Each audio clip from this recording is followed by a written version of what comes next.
So my name is Tofunmi Babatunde. I'm CTO, co-founder at Kodobe. Um, I've always been happy to solve problems, which guided me to study computer engineering in the university.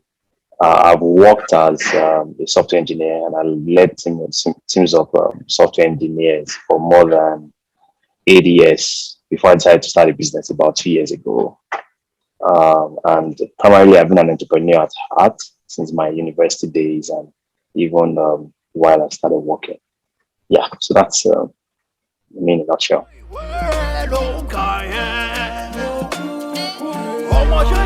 Fikayato was a software person, then evolved into products. He has well over 18 years. He's worked with Pay, Pay, Pay Me and also worked with Cast 45. He was the head of technology at Cast 45 until the acquisition, until they were acquired by FCG. So yeah, it is very strong technically.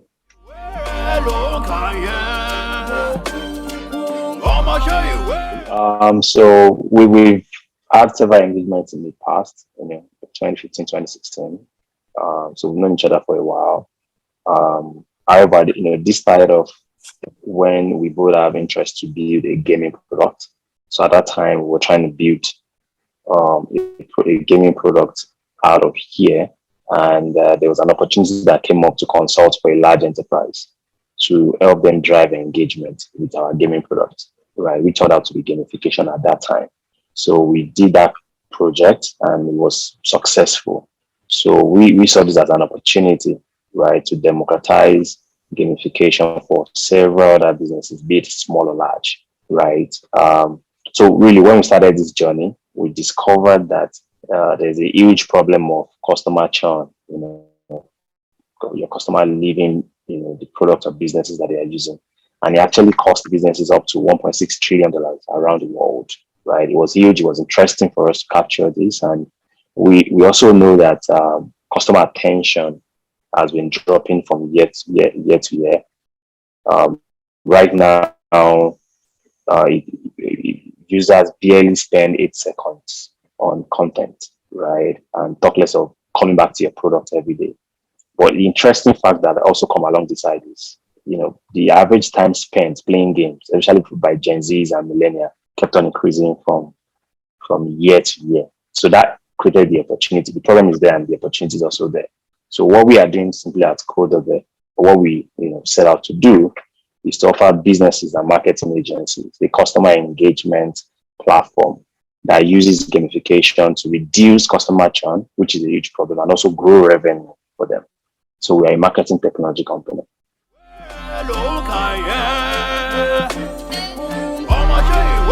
Okay, so I'd say we've been running for a while now. We started 2021, right? We had to first we did a lot of building and what have you, and our early day customers. One of the things that we realized is that even though when we pitch, it sounds very exciting to businesses, especially those that are driven by innovation, basically. So, it's a no-brainer and to say that this is going to bring value to us. But where we usually have friction is around the actual implementation. So the background before now today, businesses do promotions, reward their customers, engage them, in their,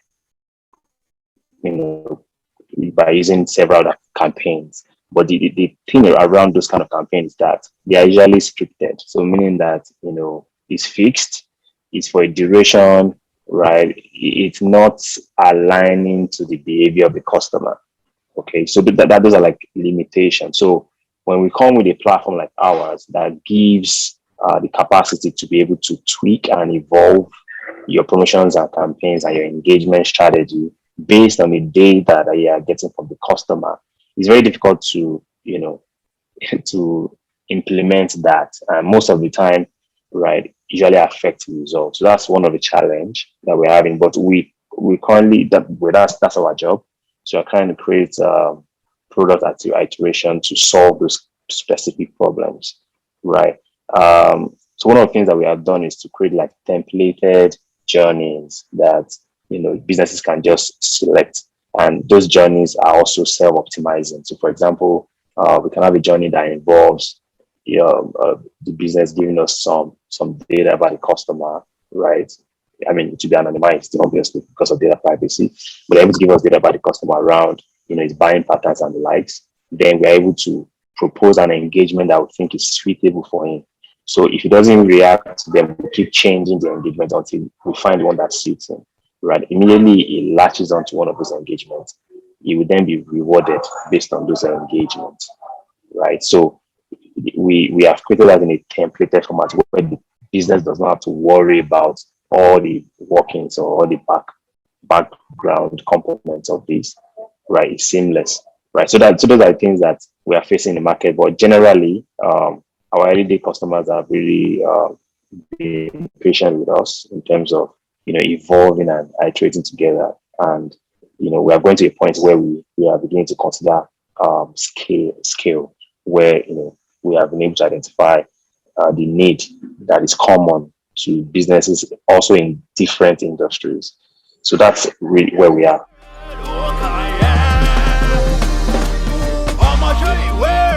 Okay, great. So today, because it's a B2B, right? So one of the things I would do is we will leverage the professional networks out there like LinkedIn, right, to do some good outreach. Then we also leverage relationships for introduction.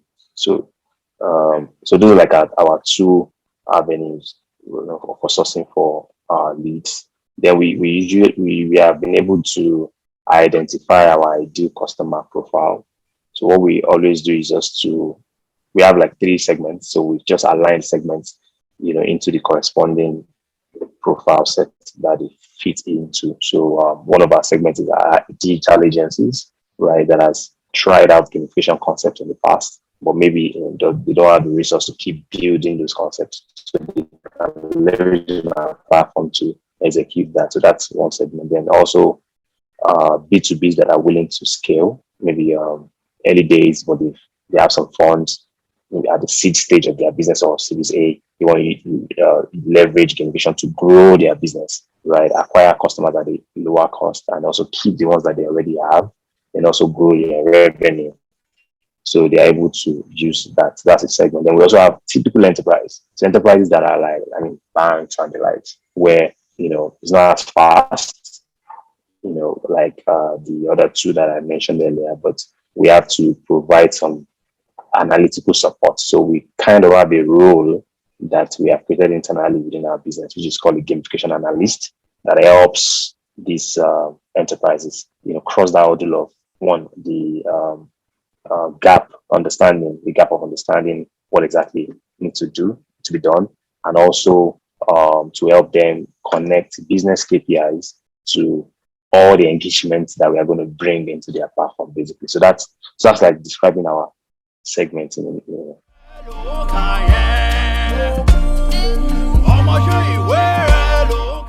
Okay, great. So I'd say that we've barely scratched the surface. The land is very green, right? Our immediate target market is a $58 billion market, right? To start, that's where we are starting from, based on the ICP and the segments that I've described. And today, we've been across our server integration, we have millions of profiles. But the interesting thing is that out of the million of profiles that have been fed into our platform, about over 500,000 of them have engaged with our component one way or the other.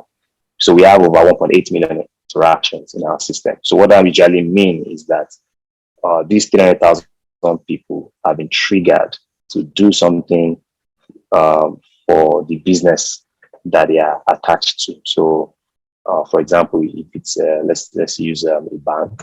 So a bank wants to increase the purchase of airtime, and we put our engagement there. So those 300,000 people potentially have been able to do what is expected of them by the bank by using our platform.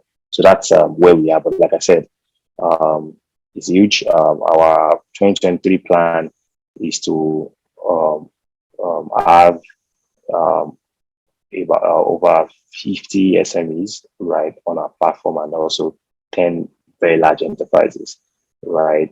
Which definitely will get us to $1 million ARR. So that's our plan for 2023. But like I said, we're just scratching the surface. The market is huge, but the vision is clear.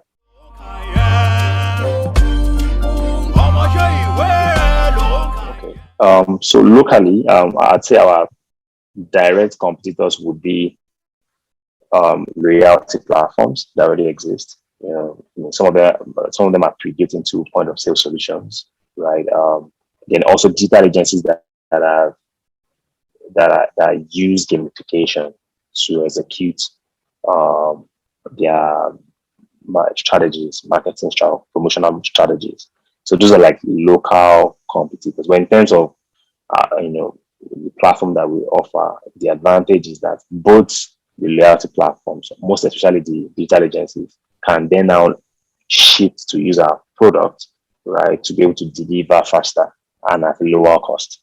So, but they are currently right now they are competitors because they do exactly what it is, but not at the scale at which our platform will enable them to do. Then globally, on a global scale, there are platforms that currently offer gamification, right, almost as a service, but there's still a major challenge, right, around democratizing this because, like I said, there's a huge learning curve, around, because of the massive creativity required to, come up with new strategies. So, so one of the things that our vision is to do exactly what Canva did for graphic design, where I don't really need to know graphic design, but I can get a good design to use for my engagement. So that's exactly what we're trying to do for gamification, where you really don't need to know so much about it, but you can then deliver an engagement strategy, right, that is powered by gamification that can help you drive your business. So that's the vision for us, basically. But that's our edge over the global competitors and also the local competitors.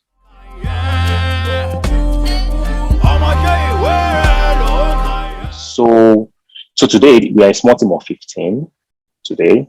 We're mostly engineers and product managers.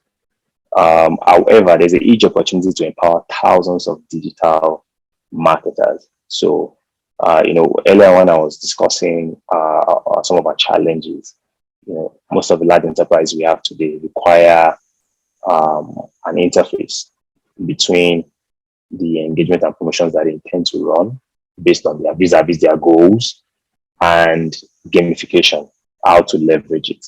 So we are creating a sort of like a learning path for digital marketers to evolve into gamification analysts, where they can use gamification to drive almost all of their marketing promotions. And these digital marketers then are able to fit in roles, right, for these large enterprises, right? Which currently we are the ones doing that. We are doing that. We have our internal teams currently serving as that gamification analyst for our large enterprises. But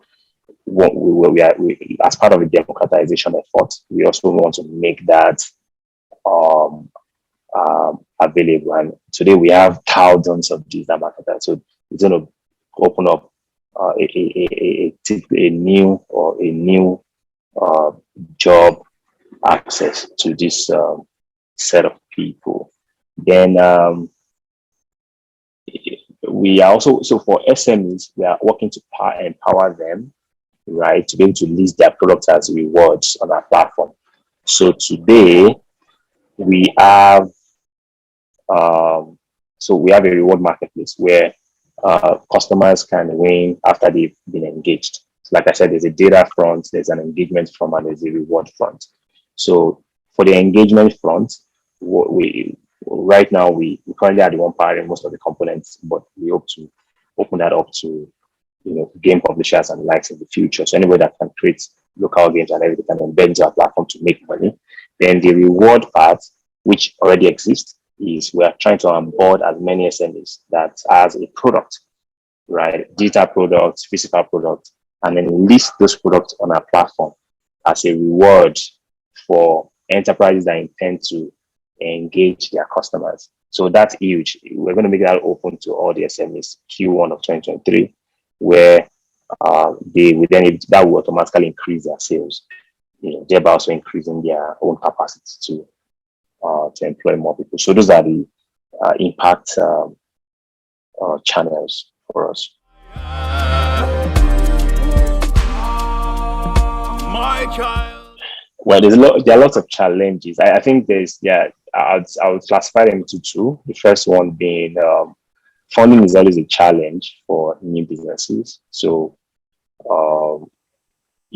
definitely there's a lot of inflow of FDIs into the country, and where we can access, which we are currently exploring. But in the meantime, because they're institutional funds, they may take a while, and you also still need to keep the business going. So I would say that's a little bit of challenge. So there's no accessible fund around, apart from angels, that we're trying to source for, right? Especially for early days, basically. So that's one challenge. But I don't think it's unique to us. It happens around the world. Funding is always a major problem. Then two is regulatory. So I think regulatory, obviously in Nigeria, regulatory usually catch up with products, where products innovates and regulations try to catch up. But for us, we don't really have a lot of limitation around regulatory, but so for every campaign and promotion that intends to reward their customer, they need to get a license, right? And that already creates, so if we are creating a platform where you can come there instantly, set up your engagement with our template and launch out, we are unable to achieve that because the business now needs to go and get a license to be able to run. So you still wait another 2 weeks, 3 weeks. So that's a major challenge.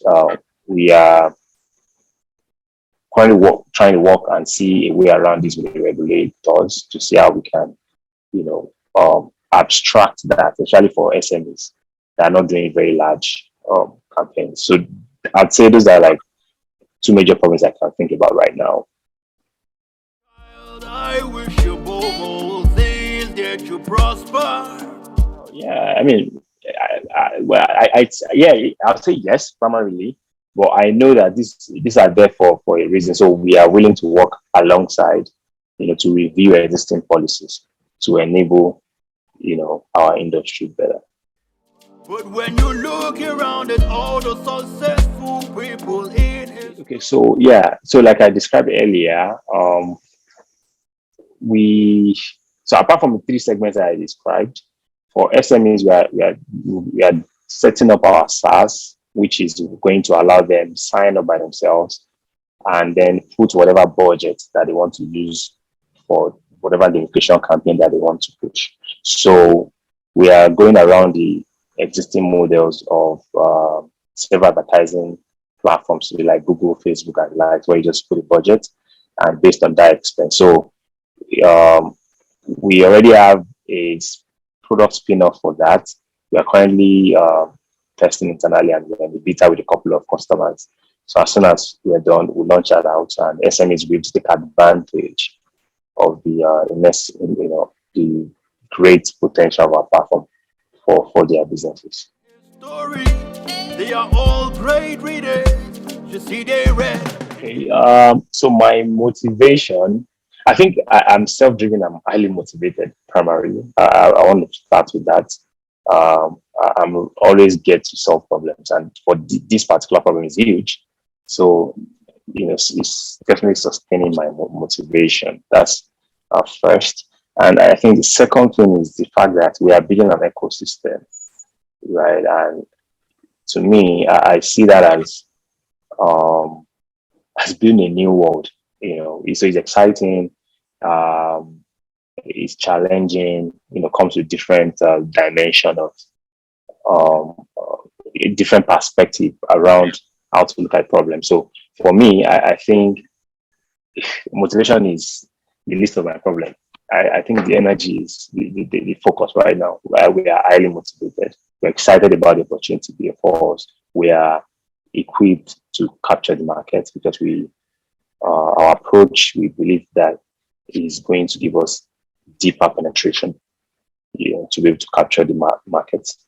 So I'm highly motivated. So in terms of role models, I think I like, well, I follow Jeff Bezos a lot because of his modular approach to solving problems, which he has still in Amazon, right, all the way. Because then when I was actively an engineering leader, I took some of the concepts, right, used in building Amazon to build a system such a way that it's reusable and it can also be independently monetized. So for that, I'm highly motivated by his approach, to business. That's then on the other hand, in terms of growth, I think I like Simon Sinek. He's I just enjoy his thought process around. I've read a lot of his books, and they are invigorating for me. I mean, his perspective are always exciting for me. So yeah, so I'd say, but definitely I meet all that. I mean, it's several other role models, but I'll just these are the two that came to mind right now. They work hard. Children of nowadays, you like things. Okay, so for expansion, so like I said, we are building a platform that is not obviously meant to be for a country. It's just a platform that is meant to enable businesses anywhere in the world. But from a coordinated point of view, we're going to roll out first in Nigeria and in the UK. Or we have rolled out already in Nigeria. We're already working on, launching in the UK. Then to to the big guys in Africa, Egypt, South Africa, Kenya, Rwanda, and then we then open it up to the entire world. So that's our expansion strategy. But most of this will come Q4 of 2023 or Q1 of 2024. To go easy for you, and I don't know when you read. I so I mean I would say that I consider myself as a global citizen to start with. Definitely, I'm natively Nigerian. I'm very proud, but I think I really want to be more of a global citizen than leaving my center point. So the core is to Nigeria. So for me, for everybody that is leaving, I think we we also need to allow the effects of cost and benefits and opportunity to take its place where people see that they can have a better livelihood out there, right? So it's based on what they believe. So I don't think I have a lot of problem with it, but my only suggestion is that I think government can do better by taking advantage of the value that is coming from people that are outside of the country in terms of knowledge transfer, in terms of we already know what the repatriation is in terms of GDP contribution to the GDP. So it is a win-win thing that we have to not avoid, but take advantage of because it comes with a lot of advantage, in my opinion. You go about all day pressing your phones, and I don't know. I think I would refer to this I learned very early in my life when I was interning in my first business. One that my oga at that time, he advised that the journey is rewarding than the destination, right? I think I've held on to that a lot, right? I don't see effort as yielding the result and that's the end of it. I think I see effort as in an increasing way where it helps you move along your journey until because the destination really is not cast in stone. You get here today, you set another goal to keep moving. So it's really the journey. So for budding entrepreneurs, I think the vision needs to be clear for you. You need to know exactly what you want, right? And then embark on that journey. So embarking on a journey then mean that you are fully aware of your vision. You know that every of your inputs should guide you there. Avoid doing excesses that would spread it that will spread you too thin. So you focus more on what you think is going to get you there. So even if you're going to have 2 or 3 things that you want to start thinking about, they should converge such that you're not spreading yourself too thin. So that's one thing that I feel that if I've learned earlier in my life, it would have changed a lot for me. So where you don't have to do a lot of things, right? You just have to be able to consolidate and um, converge to a single vision, which most likely will be who you actually want to be. So your business is more like a spin-off of who you want to be in 30 years, 40 years time. So that's really my own. That's what I would say for budding entrepreneur, because I'm still a young entrepreneur too. So, but I mean, if I learned some of these things earlier, I think I'll have started doing business earlier, and I'll be. I know that, but I'm not regretting. It's not like a regret or anything. I'm just saying that looking back, you'll have made a lot of impact to know these things this way. Yeah. Know how you pass your examination. Yeah.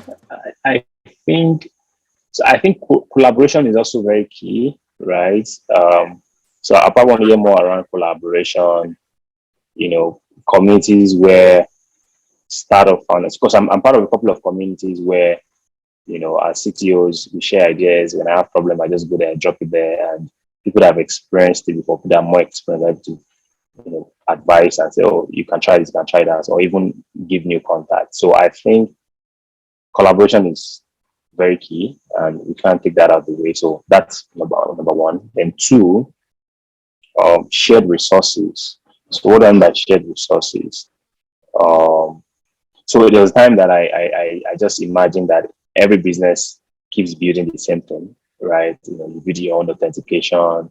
I mean, this from an engineering perspective, you build your own billing service, payment service, and all of those things, right? So if we are able to get to a point where we do more open development in such a way that we are conscious of contributing to a community, whatever it is that is within our means to do. So, for example, I have this thing that I'm using to optimize my payment. Anybody can use it. So you just push it out there and say, okay, I have this thing everybody can use. It's here, you can use it. So collaboration is start first before we can now start sharing, right? Then I think thirdly would then be resources. Yeah, being able to, so coordination of resource. So if there's a grant, if there's an opportunity to invest, if there's already a collaboration, like I said, and we are sharing resources. So when this information comes, it's easy to access. So I don't have a list of my access to investors and hold it to myself. There's a way I can do referrals just because we are within that same network. And, I'm able to refer out, this person is looking for this kind of business, and that's what you're doing. Go and talk to him, right? Then also, business opportunity. So, but like I said, it all starts with collaboration, basically. So, yeah. Okay. So do you So, I think I'd say um, so. I mean, entrepreneurship is not as easy as it seems, right? So, hence your motivation needs to be genuine.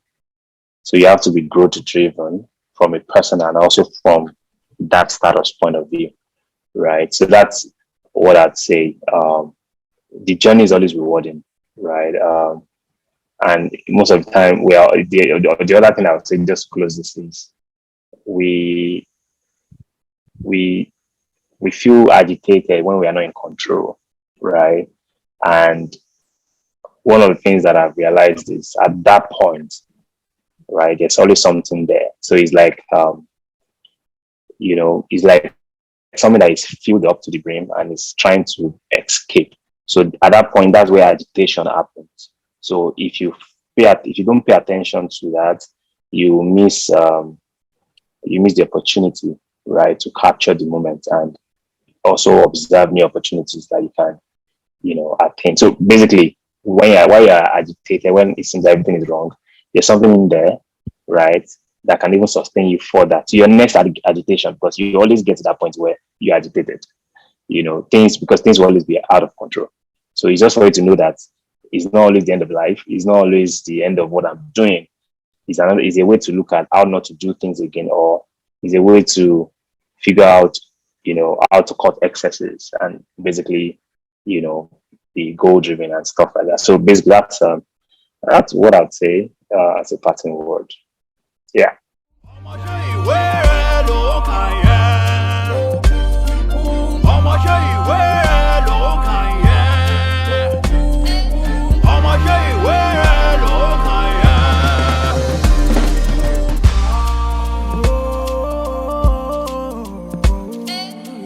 Of course, I read and do all my reading on my phone.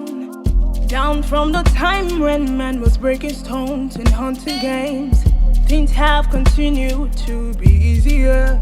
Easy does it that. All those books are now in e-copies, soft copies, easy to read and download. Is it not just to be rich? I know tomorrow will be easier than today. You mean Facebook is your book?